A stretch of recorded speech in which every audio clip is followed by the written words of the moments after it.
mentalnya. Oh, Tapi hari neuromental. ini Bukan. Jadi kalau iya misalnya betul. apa namanya? Ingin perawatan dental juga bisa di sini ya? Bisa, di sini kita bisa Oh. bleaching, veneer. Tapi kalau misalnya yang paling bagus itu treatment apa kalau di estetiknya? Semuanya bagus sih, Dok. Oh, nggak boleh gitu. Ini kecap nomor 1, ya boleh gitu. Oke, ya, Dok. Gila, Sampai kliniknya lantai ada 2. liftnya, guys. Oke, jadi di lantai 2 ini lebih fokus biasanya untuk operasi. Iya, bedah plastik betul. Jadi di sini ada ruang observasi, Wah, ada keren ruang nih. tindakannya langsung dan ruang konsultasi. Kita masuk, Dok. Berasa masuk kamar operasi saya.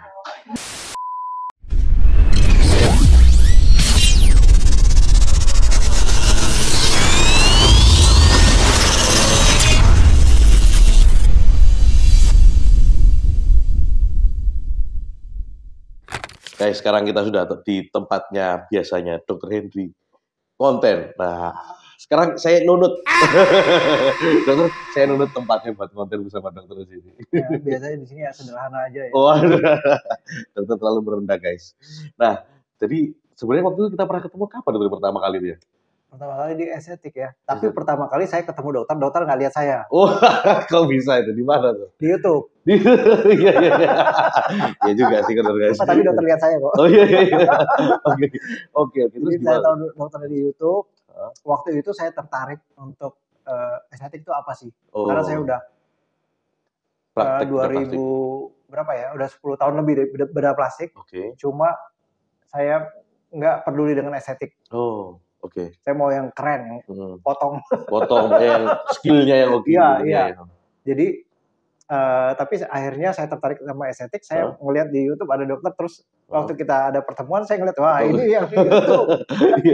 Iya, guys. Makanya, Dokternya apa saya waktu itu saya samperin. sudah.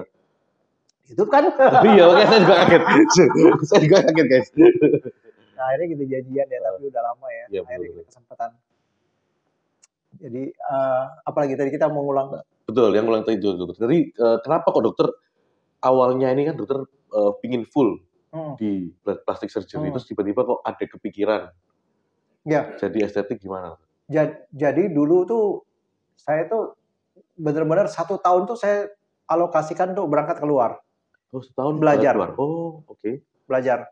Karena ilmu estetik tuh lebih banyak, kalau saya dapatnya lebih banyak dari luar menurut saya ya. Iya. Basicnya kita tahu bedah plastik di sini, rekonstruksi, dan basic bedah plastik lah kita dapatkan. Tapi untuk pengembangan saya lebih banyak keluar karena mereka lebih maju ya. Jepang, Korea itu saingan sih mereka. Cuma kulit kita dan bentuk struktur tulang itu lebih cocok di Asia, makanya kita kerjanya ke Asia. Cuma ada beberapa tempat yang saya sukanya ke Eropa untuk belajar karena mereka juga lebih dalam body contouring atau hidung mereka lebih dalam.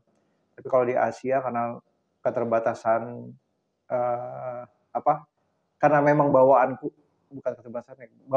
kulit kita dan struktur mata gitu, tulang juga lebih cocok menurut saya ke Asia. Jadi saya kejarnya waktu itu seringnya ya paling dekat ya dulu masih di awal baru tamat yang nggak ada duit. Yang dekat Singapura ya, dekat-dekat kemudian baru ke Korea. Nah di Korea itu saya sering ke satu klinik bedah plastik estetik di situ untuk belajar. Saya ikut di dalam kamar operasi, saya melihat gimana mereka operasinya. Mereka menawarkan baiknya ada juga treatment, tapi saya nggak suka. Jadi saya justru lebih senang kalau bisa yang keren lah, operasi. Gitu ya. Walaupun saya akhirnya tahu juga di klinik di sana tuh ada juga satu klinik yang nggak ada estetiknya di situ. Nggak ada estetiknya? Khusus operasi toh. Full operasi toh aja? Iya, makanya saya kok bisa ya. Tapi yang di klinik saya yang tempat saya sering belajar itu, mereka menawarkan tidak semua orang mau operasi. Ada hari-hari atau bulan-bulan yang mereka ingin pergi keluar kota, nggak mau ada recovery gitu, ada keluar negeri nggak mau recovery, pas lagi liburan mereka jadi ada butuh estetik treatment, tapi nggak mau operasi. Tapi saya tetap merasa kayaknya saya masih senang operasi nih. Saya pikir gitu. Nah sampai suatu saat Karena klinik saya pindah, Ya. Bukan klinik, ya klinik pindah, rumah saya juga pindah. Oke, tapi klinik dulu yang pindah. Oke. Rumah dulu. Rumah dulu pindah. Rumah dulu pindah. Klinik akhirnya pindah juga ke tempat yang sekarang. Jadi jauh antara klinik sama rumah. Tadinya dekat. Paling cuma 1-2 menit gitu. Itu naik apa? Jalan kaki atau? Naik mobil. Naik mobil tuh 2 menit. Oh, cepet banget berarti ya? Dekat banget. Oh, oke. Terus kemudian pindah. Jadi tadinya yang 1-2 di bawah 5 menit udah nyampe. Ini sekarang 25 menit, 30 menit itu berasa jauh. Pasti. Bandingannya jauh banget. Yes. Nah, akhirnya saya naik motor. Oh, supaya mengejar cepatnya. Iya, karena udah terbiasa cepat gitu. Jadi naik motor. Ya, teman-teman juga bilang, naik motor bahaya. Bukan masalah bahaya. Akhirnya yang jadi masalah timbul flek. Melasma, flek. Tapi mungkin sekarang saya berpikir juga, apakah gara-gara motor, kena sinar matahari, nggak pakai sunscreen, nggak ngerti skincare. Oke. Gimana mau flek mau dioperasi kan nggak bisa. Benar. Jadi apakah gara-gara itu nggak pakai sunscreen? Atau karena saya mulai metabolic syndrome? Atau jangan-jangan karena saya mulai usia? Dulu yang tahan dengan matahari, sekarang mulai udah mulai kemerahan, gampang psoriasis, gampang iritasi. Atau memang karena matahari. Akhirnya belajar estetik. Dari situ. Ketemulah dokter di situ. Waduh, ini wajah seperti ini ngomongin kinclong tapi nggak cocok. Dan saya pikir juga seperti itu, ternyata benar. Tidak semua saat orang ingin bisa lakukan operasi. Bukan nggak mau, tapi ada waktu yang mereka butuhkan untuk kapan mereka mau pemulihan. Akhirnya belajar estetik. Itu yang ngebuat saya, nggak bisa ini. Jadi ternyata ada masalah dengan kesehatan, tapi juga kita bisa melindungi kulit kita terhadap paparan sinar matahari. Dari dalam juga harus benerin, tapi dari luar juga harus proteksi. Karena nggak bisa. Iya, benar. Makin usia, ternyata makin usia ya makin resikonya makin tinggi. Makin banyak kerusakan sel. Betul. Mau nggak mau. Kalau dulu kita bisa lari-lari lapangan bola, nggak kena flek. Sekarang ya makin usia makin banyak kerusakan sel, makin gampang iritasi. Mau nggak mau harus bantu juga dari luar. Oke. Dari situ akhirnya titik balik dokter belajar estetik gitu. Iya, akhirnya saya mempelajari estetik gitu. Nah, kalau di bedah plastik sendiri sebenarnya nggak terlalu dalam ya estetik ya. Kita banyak belajar estetik dari luar ya. Misalnya dari misalnya ada botox filler, mereka sendiri menyelenggarakan pelatihan-pelatihan. Betul. Itu tuh belajar sampai ke Korea waktu 19 tahun tuh belajar estetik juga. Justru kalau di luar saya belajar bedah plastik. Bedah plastik. Kalau di Indonesia ada kan banyak sebenarnya. Betul, banyak seminar di Indonesia. Banyak sebenarnya. Makanya beruntung juga kita di Indonesia banyak naik ya estetiknya. Iya. Jadi banyak seminar sehingga kita bisa belajar dari situ. Oke. Tapi pasien estetik juga banyak sih saya di bawah dokter ya. Tapi treatment apa yang paling banyak dokter kalau yang di Elegance? Treatment? Iya, treatmentnya untuk estetik.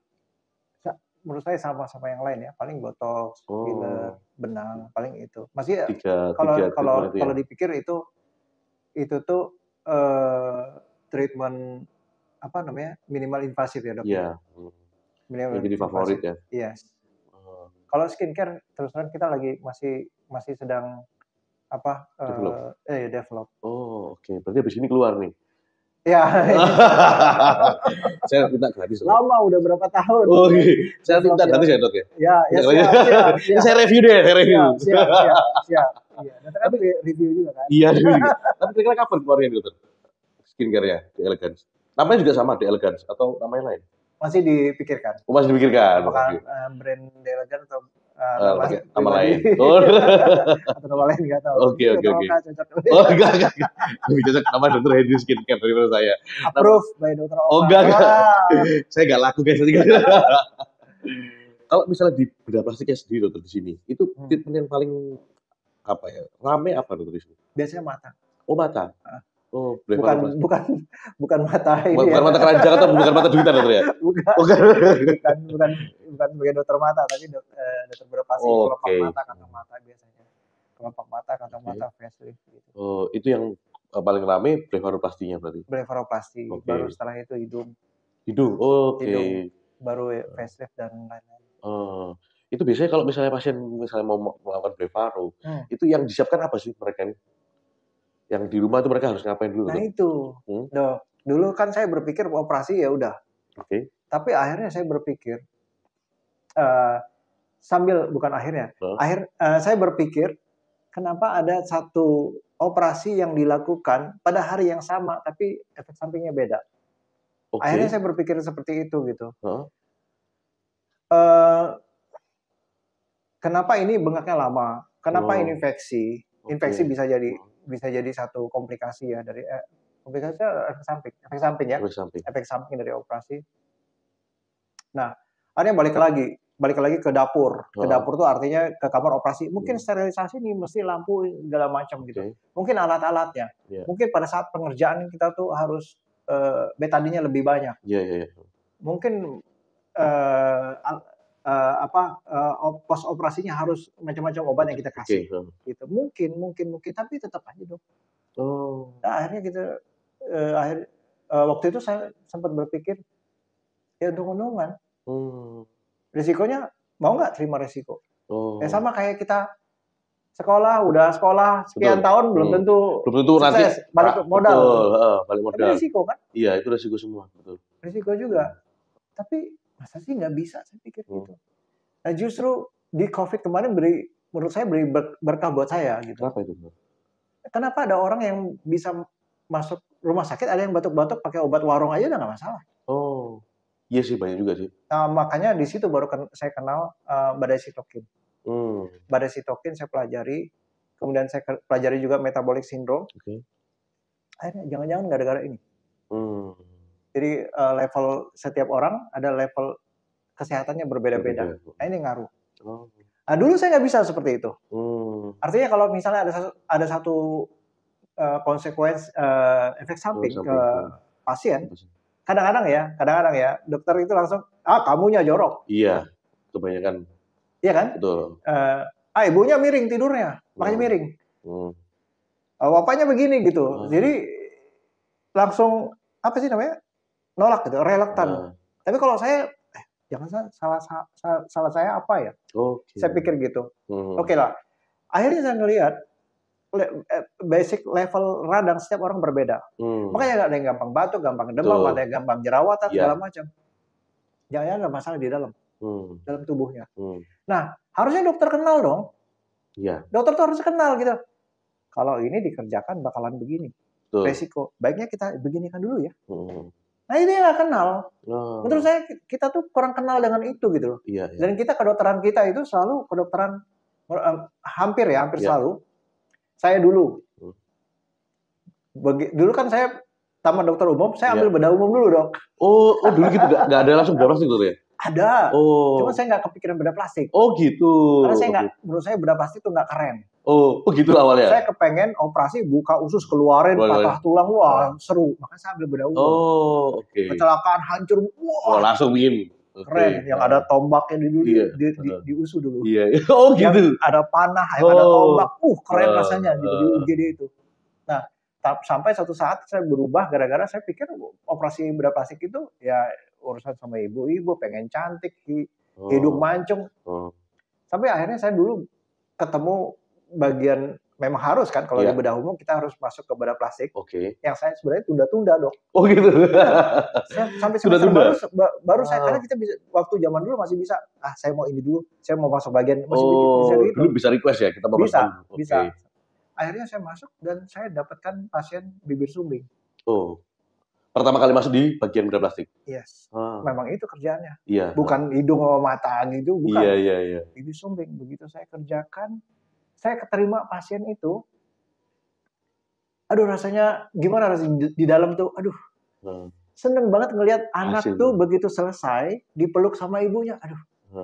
kok saya kepengennya jadi dokter bedah plastik, saya pikir gitu. Tadinya saya pikir, wah kurang keren, ternyata nggak ngurusin itu doang. Iya benar. Dan bahkan di pendidikan bedah plastik bukan urusan itu malah yang diutamakan. Justru yang misalnya ada cacat, ada ini bawaan lahir misalnya atau trauma, justru ini keren juga saya pikir gitu. Dan ini sesuai sebenarnya. Dulu saya nggak pengen jadi dokter, Dok. Oh iya? Dokter pengen jadi apa? Pengen jadi YouTuber dulu. Oh iya. Pengen jadi apa? Saya pengen jadi orang kaya terus mati masuk surga, Dokter. Kenapa? Bisa dibeli ya? Iya, bisa dibeli. Nah, jadi dulu tuh saya pengen jadi arsitek. Oh, awalnya pengen jadi arsitek? Yes. Saya suka gambar, saya suka desain. Oke. Nah, waktu di bedah plastik, waktu saya daftar ujian, lucu nih, ujian di bedah plastik kan dari USU ke Jakarta. Oh, waktu di USU nggak ada? Nggak ada. Oh, cuma di UI Sampai aja? sekarang cuma UI sama Surabaya. Sekarang Bandung udah mulai. Oke. Beratnya baru mulai? Udah belum, saya lupa. Dulu Jakarta sama Surabaya. Waktu saya ke Jakarta, saya ketemu senior yang sekarang ya memang paling senior ya. Ujiannya, Dok, suruh gambar, Dok. Oh iya? Gambar apa waktu itu, Dokter? Gambarkan wanita yang cantik. Wah, Dokter gambar beneran? Gambar. Oke. Terus gambar cuma itu aja ujiannya, Dok. Gambar wanita beneran? Iya. Masih ada nggak fotonya? Oh, udah ke mereka. Oh. Dan katanya yang kolek ujian saya, katanya ada bagian administrasi, udah dipuji gambarnya. Itu masuk saya, Dok. Itu gambar Dokter tuh? Bukan, ini dari abis podcast. Oh, oke. Oh. Dipuji gambarnya. Jadi begitu masuk nih, oh ternyata harus tahu seni dong.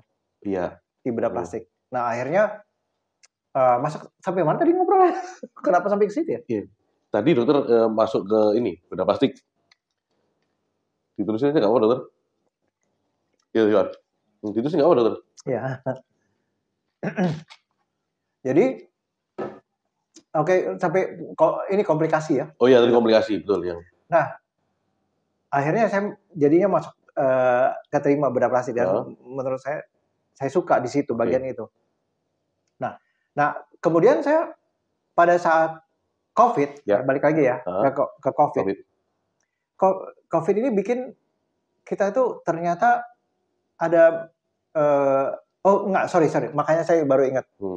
Dulu waktu di bedah umum, balik ke bedah umum, saya tuh merasa dokter. Setelah saya pertama kali operasi usus buntu. Itu baru merasa jadi dokter? Dokter bedah. Iya. Begitu pertama kali saya operasi bedah plastik, pertama kali saya operasi sendiri, mandiri, operasi sumbing, saya berasa jadi dokter. Bedah plastik. Bedah plastik. Kalau yang kemarin itu pertama kali operasi saya usus buntu. Jadi bedah umum? Belum selesai bedah umum. Masih pendidikan, tapi saya dilepas, diawasi, dan saya bisa operasi usus buntu, saya merasa jadi dokter bedah. Dan saya mungkin lupa waktu dokter umum. Pertama kali saya ngeresepin, itu saya berasa jadi dokter umum. Oh, momen-momen itu? Yes. Jadi, semua yang saya merasakan saya sebagai dokter itu adalah pada saat kita mengobati. Menyelesaikan masalah. Menyelesaikan masalahnya pasien. Yes.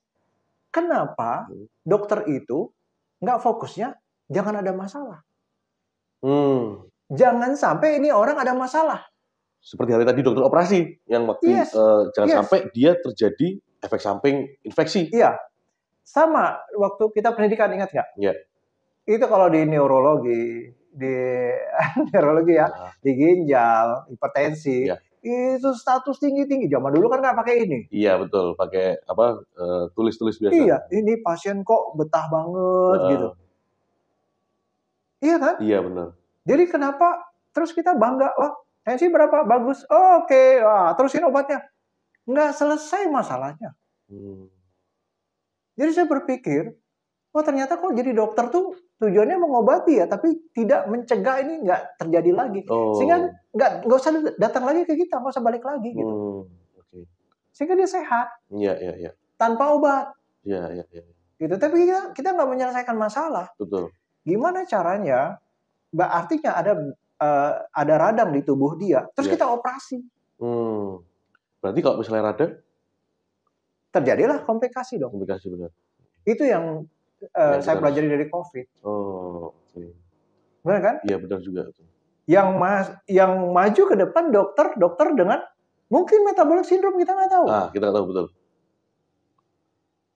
Ya, kalau misalnya perang lah, dikasih yang sehat apa yang sakit maju paling depan? Ya, yang sakit. Aduh, jangan disensor. Yang sakit. Yang sakit supaya cepat hilang. Jadi harusnya yang sehat maju ke depan. Yang sakit belakang. Gitu. Ini maju masuk, saya mau operasi besok. Yang kita cek darah, HB cukup, tidak dalam keadaan demam, leukosit, trombosit, udah selesai. Nggak cukup itu untuk melihat level basic radang. Nah, sama kayak jerawat. Kalau jerawat itu orang ngelihat, orang datang dengan jerawatan, kita pikirnya apa?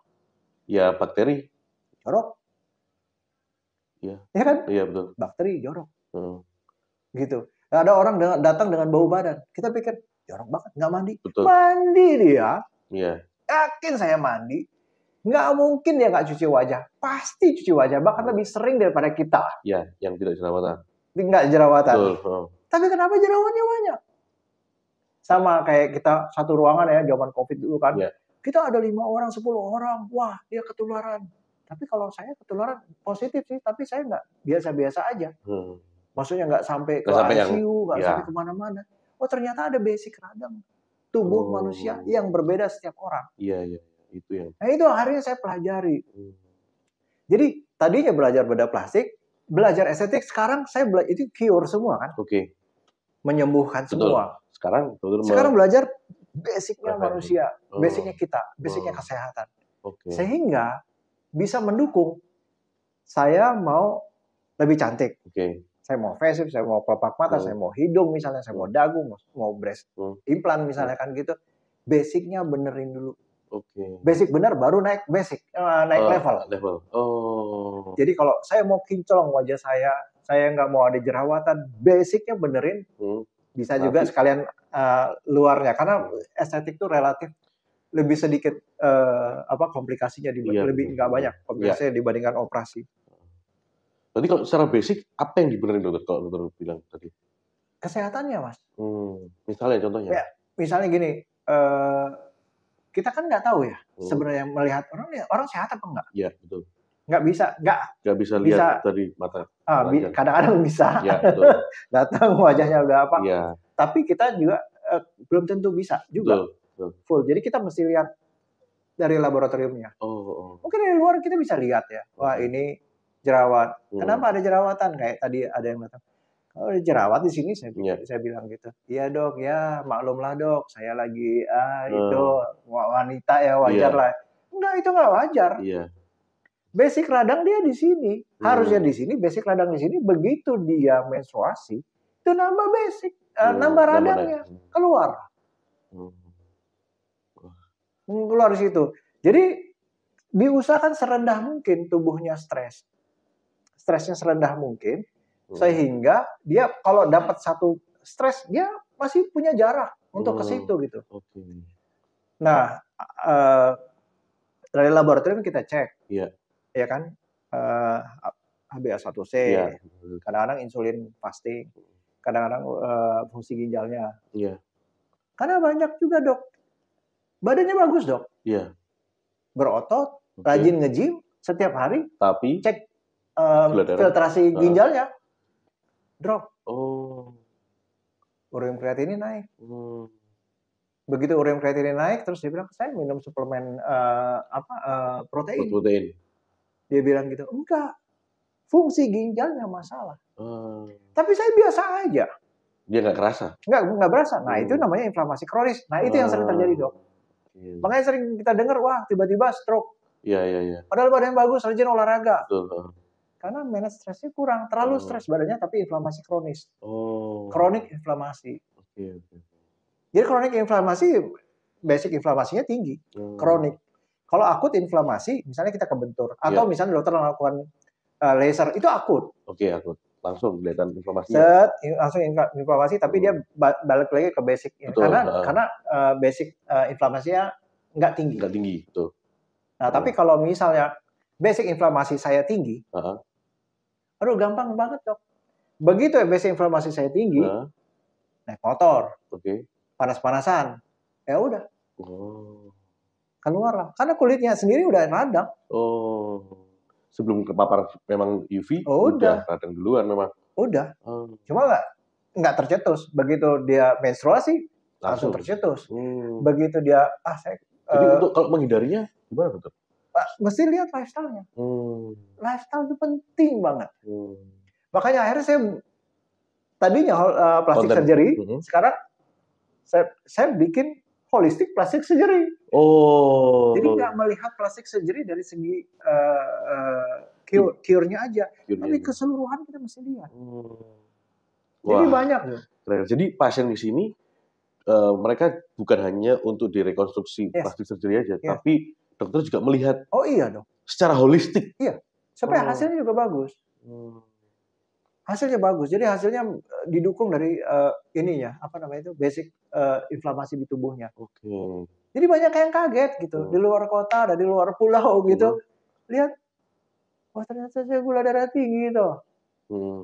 Sebulan, 2 bulan, dok, kirim lagi ke saya. Hasilnya bagus. Oh ya? Ibu apa ibu kerjakan? Yang dokter bilang harus 1, 2, 3, udah. Pakai obat ibu ini. Kalau pakai obat nggak bisa dok, tetap basic radangnya tinggi. Jadi boleh nggak di-spill dok? 1, 2, 3 itu apa dok? Tidurnya harus benar. Oke. Jadi kita bisa naikkan panjang nanti ceritanya dok. Kita tidurnya harus benar. Makannya udah rendahkan aja gula udah. Makanya ini zero. Oke. Jadi 2 itu yang paling utama. 2. Jadi harus seimbang aja.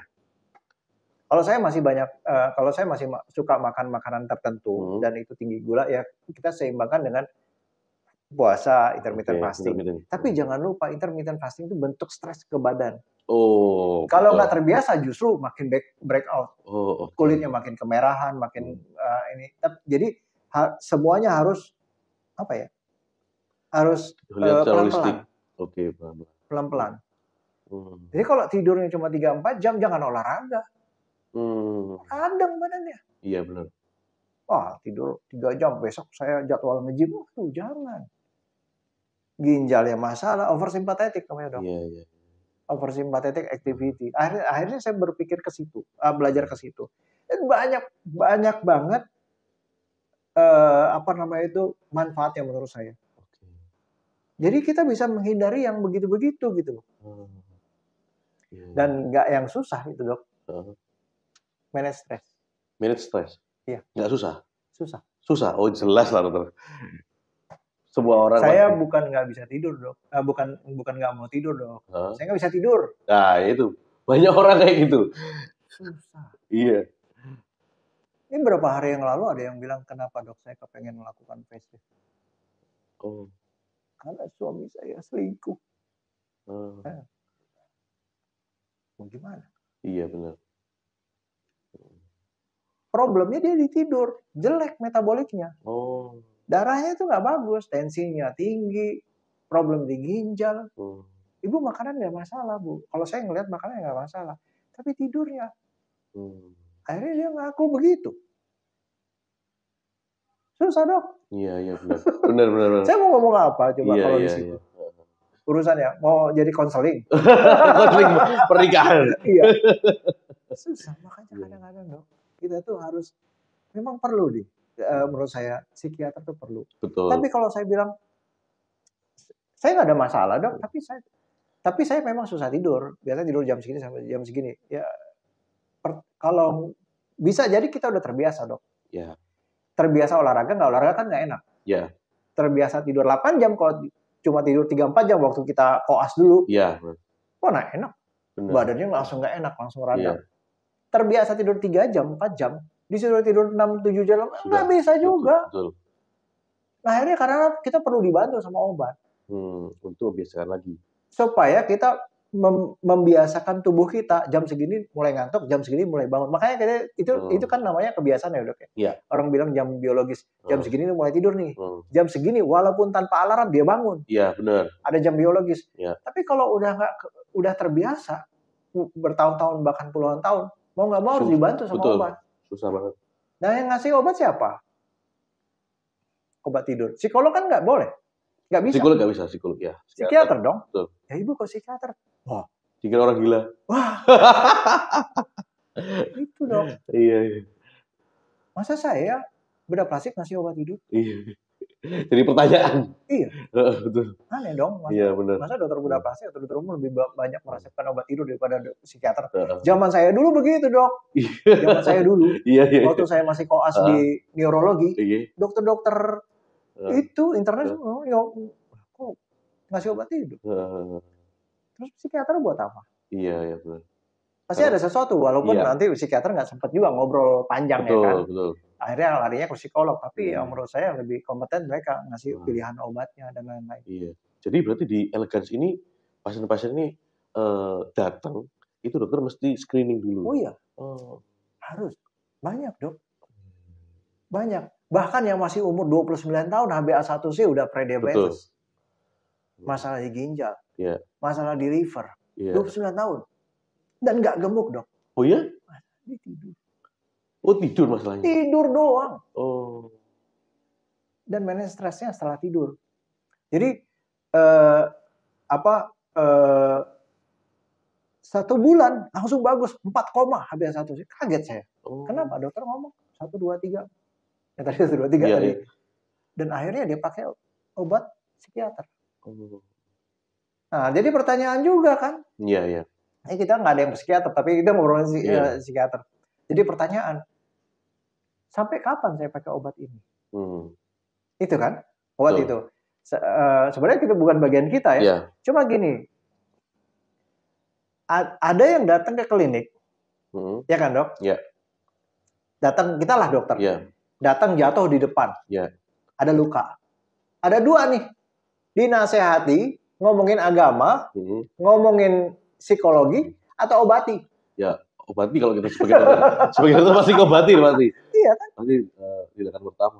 Itu kita memang otomatis seperti dokter kan? Makanya tadi saya berpikir analoginya belajar dari waktu kita masih pendidikan sampai terakhir kita selalu mengobati tapi tidak preventif. Betul. Nah, kita obati lah. Tapi begitu bagus, ya mulailah perbaiki. Iya. Apa yang perlu diperbaiki? Kalau manage stres kan susah, Dok. Betul. Manage stres susah manage stres itu. Ada hubungan dopamin sama leptin. Leptin itu hormon kenyang sama dopamin. Jadi salah satu trik kalau buat orang yang mau mengalahkan stresnya, makan banyak. Iya. Itu termasuk saya, Dokter. Yes. Kalau stres biasanya makan banyak, sama. Betul. Saya juga dulu.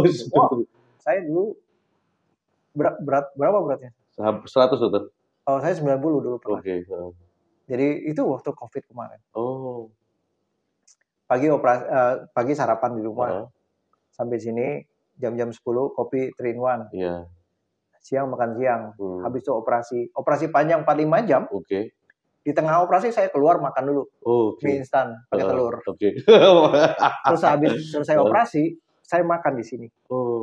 Kan disiapin makan. Iya. Di klinik. Sampai rumah makan lagi. Nonton Netflix sampai jam 12 jam 1 malam. Iya. Jam 5 jam 6 jam 5 udah bangun. Hipertensi, prediabetes. Hipertrigliserid zaman dulu. Nah, jadi tapi itu salah satu untuk mengurangi stres kita. Iya. Atau mengalahkan pikiran kita, walaupun kita nggak stres. Betul. Makan dulu, makan sebelum tidur tuh. Kalau nggak makan nggak mungkin tidur. Nggak bisa tidur. Iya betul. Makanya malam-malam ini datang ini GoFood. Martabak segala macam sehingga bisa enak tidurnya. Karena badan kita stres, Dok. Jantung kita stres, nadi kita stres. Kenceng banget untuk mengalahkannya. Nanti pas kalau kencang dia hubungannya ke lambung. Lambung yang nggak bergerak, peristatiknya nggak bergerak. Iya. Kurang. Karena peristatik ini nervus vagus kan, Dok? Iya, iya. Nervus vagus tuh parasimpatetik, lawan dari simpatetik. Iya. Kita nonton sampai malam pasti ngemil. Pasti. Karena badan kita stres, kita nggak sadar. Iya. Untuk menurunkan stresnya harus dikasih sesuatu di lambung. Betul. Hormon leptin, dopamin kita dapat, puas, baru kita rileks. Jadi salah satunya caranya untuk caranya ya, saya mau lepas nih dari obat tidur, makan. Tapi overeating juga makin stres badannya, betul. Ya kan? Jadi mau nggak mau kita kombinasi dengan intermittent fasting, mulai sedikit kan makan pagi, makan siang sedikit, makan malam sikat. Karena mau tidur. Nah, kebalikan kita takut makan malam banyak. Makan siang ngantuk di kantor. Ditahan-tahan ngantuk di kantor. Malam nggak tahan-tahan nggak mau makan. Jadi nggak bisa tidur. Nah, itu memang agak susah. Tapi ada orang yang nggak masalah sama apa namanya itu. Saya nggak makan malam tapi saya bisa tidur. Ya silakan, nggak apa-apa. Yang penting bisa tidur. Itu basicnya. Jadi wajib sekali kalau menurut saya sebelum operasi harus benerin. Benerin itu dulu tadi polanya, lifestyle-nya. Benerin, bukan benerin lifestyle ya. Benerin keadaan kesehatan tubuhnya. Oke. Kalau nggak ya siap-siap. Resiko. Ada efek sampingnya. Efek samping. Nah, jadi di Elegance Clinic ini berarti teman-teman yang lihat itu patut harusnya pede. Karena Dr. Henry di sini dia bukan hanya sekedar saya mau rinoplasti, terus kemudian yuk langsung operasi besok, nggak begitu, betul ya. Tapi Dr. Henry ingin secara holistik supaya mengurangi tingkat efek samping, resiko komplikasi itu supaya itu terjadi. Dr. Henry ngelihat secara holistik. Nah, ini jujur ini jarang ditemukan di klinik daulah itu. Nah, jadi kalau teman-teman ingin memang secara holistik, selain di operasi plastik, tapi kalian bikin holistik, Anda langsung datang ke Elegance Clinic, gitu Dokter ya. Ini alamatnya di mana tadi? Alamatnya di mana Dok? Di Tebet. Di Tebet, oke. Jakarta Selatan. Anda bisa langsung lihat aja langsung di Instagramnya di Jalan Tebet di Jakarta Selatan. Oke. Mungkin itu dulu Dokter Henry. Oh siap. Kebanyakan saya ngomong. Sudah cukup bagus sih sudah. Mungkin dulu Dokter Henry nanti mungkin kita nyambung hotel lagi. Mungkin tadi kita bahas tentang yang tadi Dokter, yang mengurangi stres itu bagaimana. Itu kayaknya bagus juga nanti itu. Bareng sama psikiater.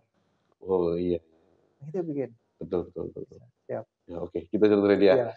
Oke guys, gitu aja. Anda silakan langsung follow Instagram Dokter Henry dan langsung datang ke kliniknya. Dokter Henry, terima kasih banyak. Terima kasih Dok. Oke, selamat siang Dokter Henry. Ya.